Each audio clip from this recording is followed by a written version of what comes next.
Well, I think that the statewide emergency that we had this particular week really exemplified the need across our state to have consistency on what we use as warnings and alerts to the citizenry.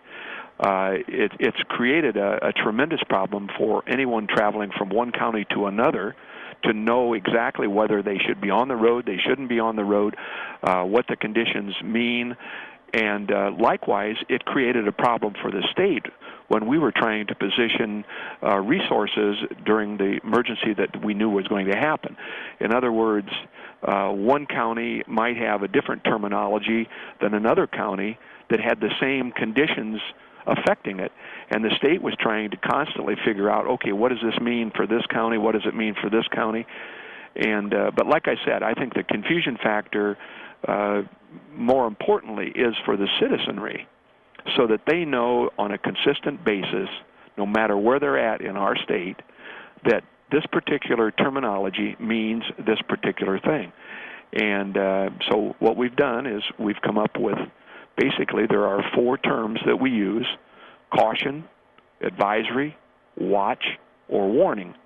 And of those 4, they each will have a specific meaning, and that way, like I say, the citizenry will be able to understand from, the time of this passage on, that this is what it means, and no matter where I'm at in Indiana, this is what it means for an emergency. It would mandate that they use the terminology that is in one of those categories.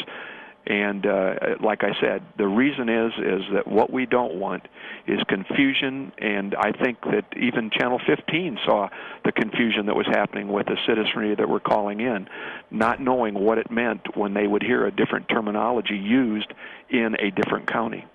Right. What was your reaction when we called you yesterday and said, hey, this is happening, people are confused, we're trying to explain it to people, and there's a recommendation from Homeland Security, but counties don't have to use it? Not only the confusion that you all pointed out to me, but knowing what was happening from the state level also, it just made a click that we have to do something, and we have to do it soon.